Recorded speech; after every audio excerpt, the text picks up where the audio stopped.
Princess Warrior is a 1989 sci-fi adventure film directed by Lindsay Norgard and starring Sharon Lee Jones, Dana Fredstein, Mark Pacific, Mark Riccardi, Augie Blunt, Lori Warren, and Isabella Peralta. The film opens with some cable access Star Wars.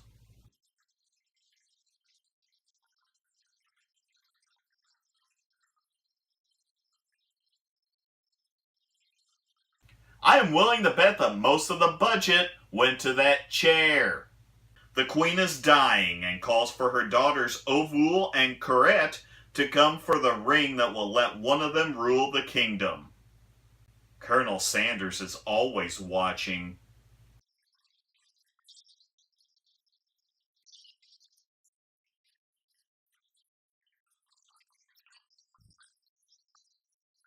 Wow, what a woman.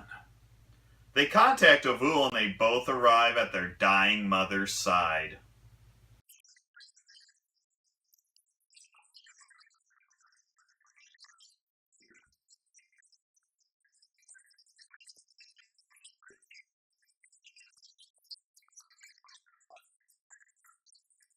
Wow, that's her dad? And you thought your family was dysfunctional. Corette expects to be the new queen, being the oldest, but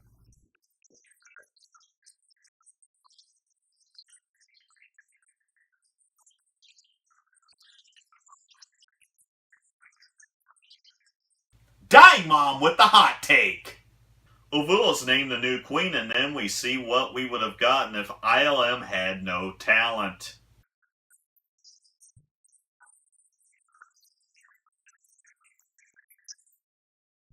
Holy shit, she killed her dad! Are those sabers even touching?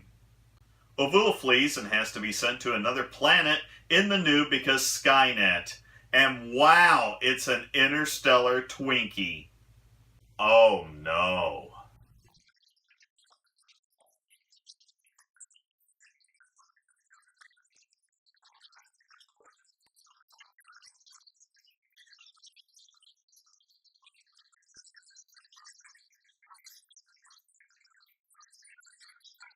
That is the worst Rodney Dangerfield impression I have ever heard in my life.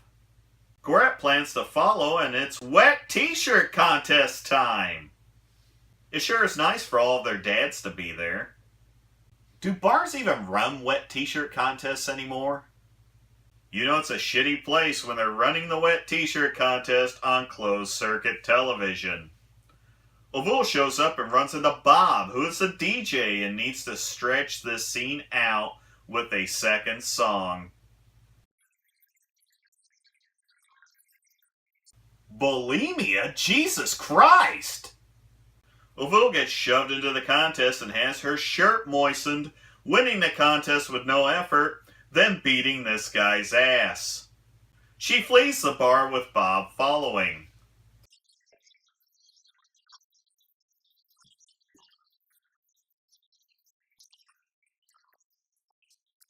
This film is so cheap they couldn't afford someone to play a bouncer. Then Bob proceeds to stalk Ovul down the street.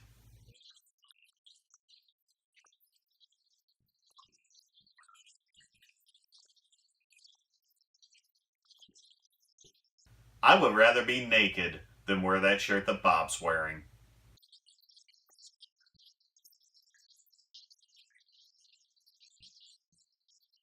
Was that screaming or was that just some random person driving by? Corette and the gang show up at the bar, throw on the shirts, get harassed, kick some ass, and steal the fella's clothes. They get Bobby's address and head to find the wandering pair.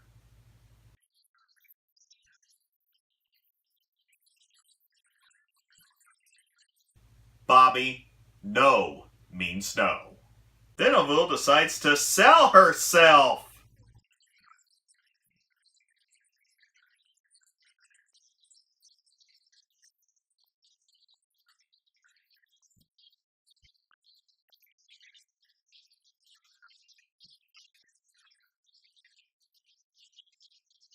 Well, I can't believe Prince Charming here has to pay for sex. Then Ovul beats his ass.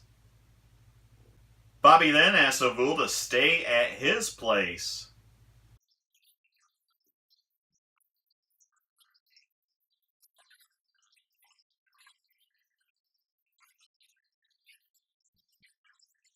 Hey, why don't you tell her the Tom Niedenfuer story?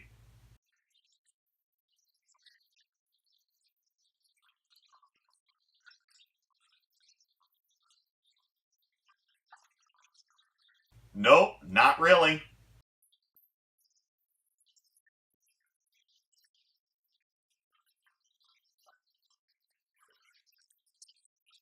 Wow, that was forward.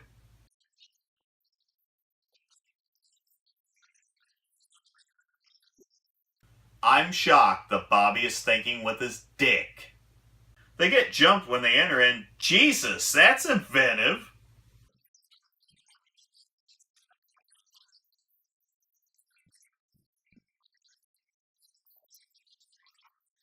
The cops arrive, but then there's a mess of whatever with Correct getting a gun and firing as Ovul flees. You missed.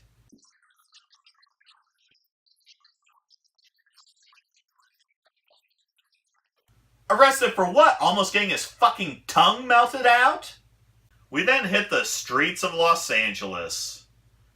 Cadet catches Ovul, but then they get busted by the cops.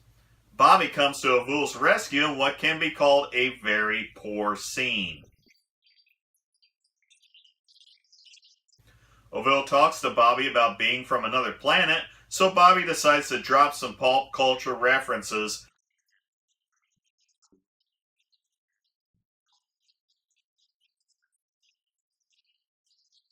And then calls the police.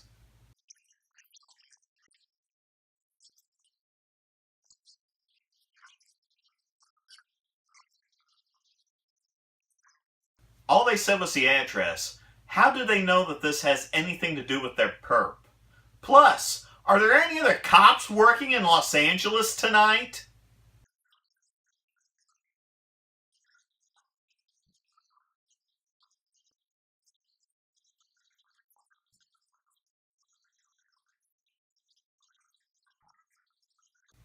Hey, there's a plot point right in the middle of the film that will be used, then disregarded, and never talked about again.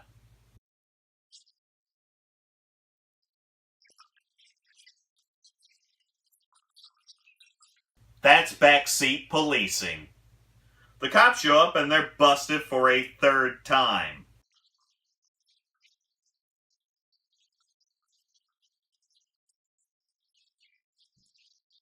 See? Bobby leaves, I guess, for some reason. Editing would be nice. Then there's another chase. They lose them. Oh, they spotted them. The chase is on again.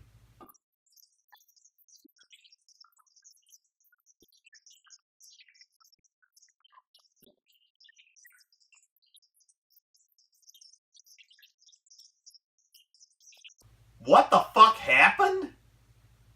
Once again, editing. Yup.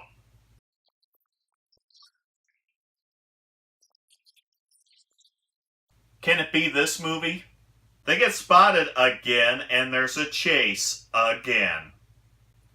Hey, there's boxes there! This chase is like something from Bullitt. Something like the fucking credits! And they've lost them again. These guys are terrible fucking cops. There's a chase yet again with some greasy fast speed. Then the cops get into a wreck off screen.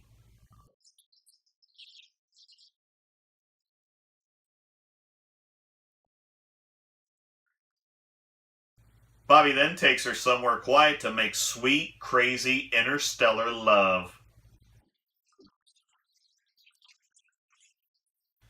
If it means he's getting laid, he'll believe any damn thing you say. Then they royally get it on. The next day,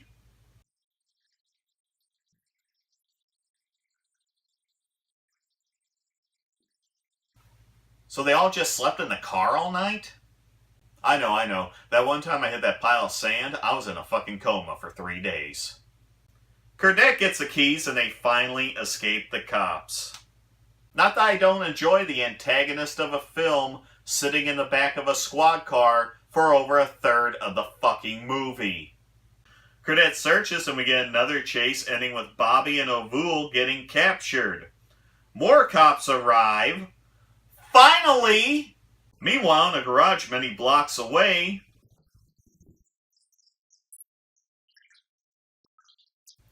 in your face!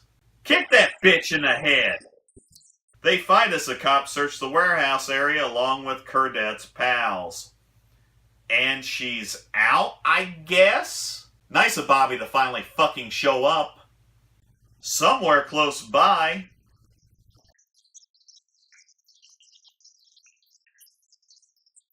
Holy shit! The pod arrives and Ovul offers to end the rules about men, making Bobby a king and get naked. And then they leave.